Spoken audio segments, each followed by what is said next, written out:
살기로 했네. 주님 뜻대로 살기로 했네. 주님 뜻대로. 모세가 엘리압의 아들 다단과 아비람을 부르러 사람을 보냈더니 그들이 이르되 우리는 올라가지 않겠노라. 내가 우리를 젖과 꿀이 흐르는 땅에서 이끌어내어 광야에서 죽이려 함이 어찌 작은 일이기에 오히려 스스로 우리 위에 왕이 되려 하느냐. 이뿐 아니라 내가 우리를 젖과 꿀이 흐르는 땅으로 인도하여 들이지도 아니하고 밭도 포도원도 우리에게 기업으로 주지 아니하니 내가 이 사람들의 눈을 빼려느냐. 우리는 올라가지 아니하겠노라. 모세가 심히 노하여 여호와께 여짜오되 주는 그들의 헌물을 돌아보지 마옵소서. 나는 그들의 나귀 한 마리도 빼앗지 아니하였고 그들 중에 한 사람도 해하지 아니하였나이다. 이에 모세가 고라에게 이르되 너와 너의 온 무리는 아론과 함께 내일 여호와 앞으로 나오되 너희는 제각기 향로를 들고 그 위에 향을 얹고 각 사람이 그 향로를 여호와 앞으로 가져오라. 향로는 모두 250개라. 너와 아론도 각각 향로를 가지고 올지니라. 그들이 제각기 향로를 가져다가 불을 담고 향을 그 위에 얹고 모세와 아론과 더불어 회막문에 서니라. 고라가 온 회중을 회막문에 모아놓고 그 두 사람을 대적하려 하매 여호와의 영광이 온 회중에게 나타나시니라. 오늘 본문은 레위 지파에 속한 세 종족, 즉 고단과 다단, 아비람의 반역 사건을 다루고 있는데요. 이들이 모세에게 반기를 든 까닭은 크게 세 가지였습니다. 먼저 이들은 제사장의 직분을 구했습니다. 민수기 16장 9절부터 10절까지의 말씀입니다.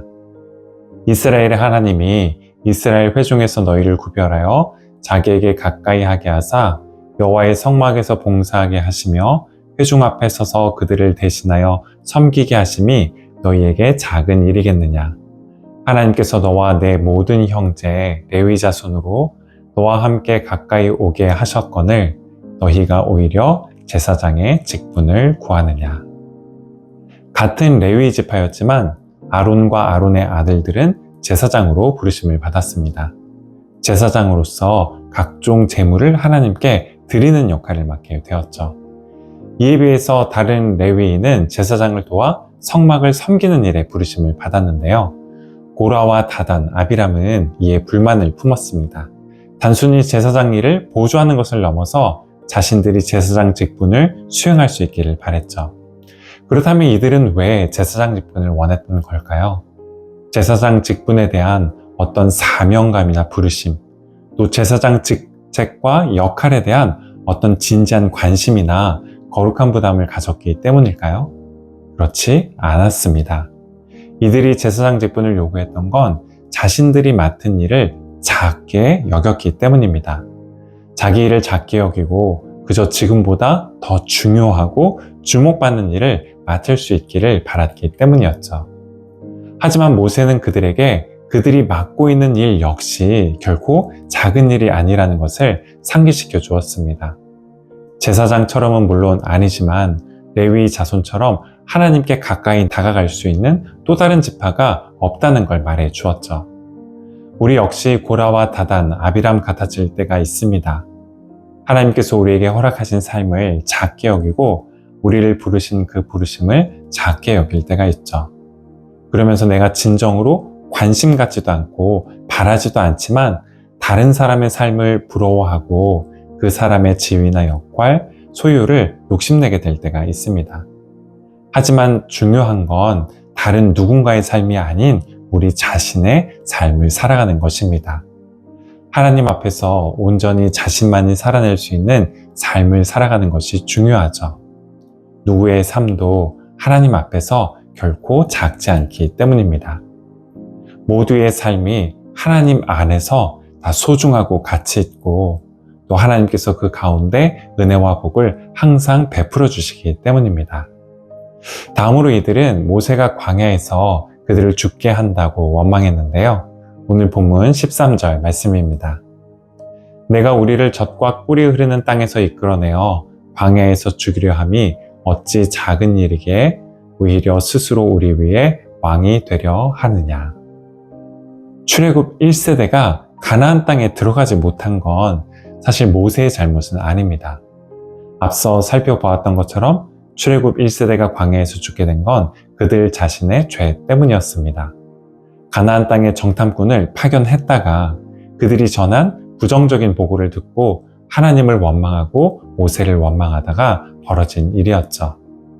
하지만 이들은 그들이 가나안 땅에 들어가지 못하게 된 자기 책임을 전혀 인정하지 않았습니다. 오히려 이를 두고 모세에게 책임을 돌렸죠. 뿐만 아니라 여기에서 한 걸음 더 나아가 그들이 떠나온 이 애굽을 젖과 꿀이 흐르는 땅이라고까지 불렀는데요. 물론 애굽에도 젖과 꿀이 흘렀습니다. 하지만 그 젖과 꿀은 그들의 것이 아니었습니다. 애굽은 그들에게 가혹한 노동과 체벌, 억압으로 인해 수많은 눈물과 땀을 흘리고 또 희생을 치러야 했던 땅에 불과했죠. 그런데도 고라와 다단, 아비람은 하나님이 이스라엘에게 약속해 주신 이 가나안 땅이 아닌 애굽을 젖과 꿀이 흐르는 땅이라고 부릅니다. 우리 역시 오늘이 힘들게 느껴질 때 어제를 그리워하게 됩니다. 미래가 막막하게 느껴질 때 다시 과거의 어느 지점으로 돌아가고 싶어 할 때가 있죠. 오늘의 어려움에서 도망치기 위해 과거로 돌아가 하나님을 원망하고 누군가를 원망하려는 마음이 들 때가 있습니다.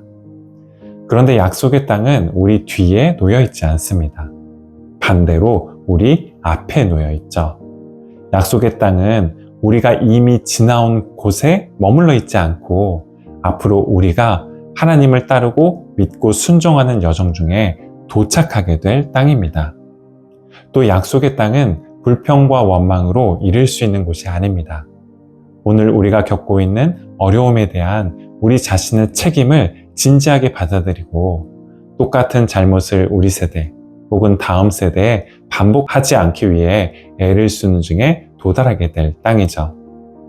마지막 세 번째로 이들은 모세가 레위 지파에게 아무런 기업을 주지 않았다라고 원망했는데요. 오늘 본문 14절 말씀입니다. 이뿐 아니라 내가 우리를 젖과 꿀이 흐르는 땅으로 인도하여 드리지도 아니하고 밭도 포도원도 우리에게 기업으로 주지 아니하니 내가 이 사람들의 눈을 빼려느냐 우리는 올라가지 아니하겠노라.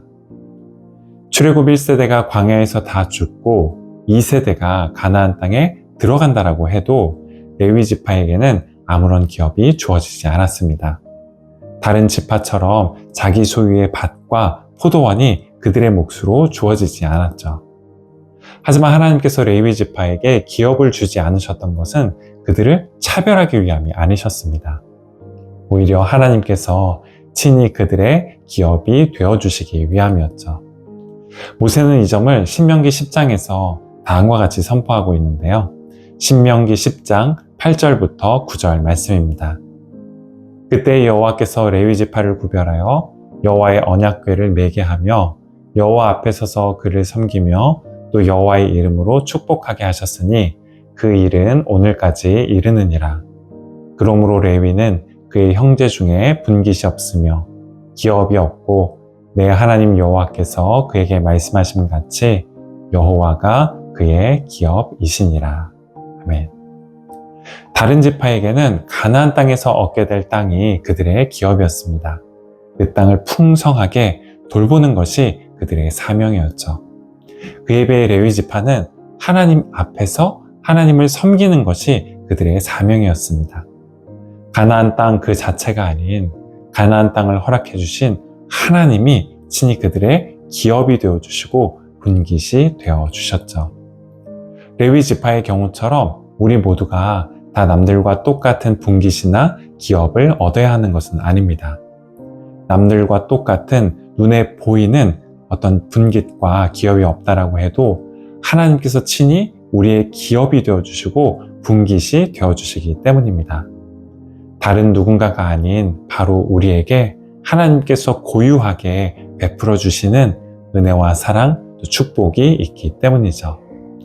오늘 하루 각 사람에게 은혜와 사랑을 베풀어 주시고 각 사람이 얻고 누릴 기업이자 분깃이 되신 하나님 안에서 감사와 기쁨으로 살아가실 수 있는 저와 여러분 모두가 되시기를 바라겠습니다. 기도하시겠습니다. 우리의 분깃이 되시고 기업이 되시는 주님, 저희가 맡은 일, 저희가 살아가고 있는 삶을 스스로 작게 여기지 말고 주님께서 베풀어 주시는 은총과 축복을 바라보고 기억할 수 있는 저희가 되게 해주시기를 간구합니다.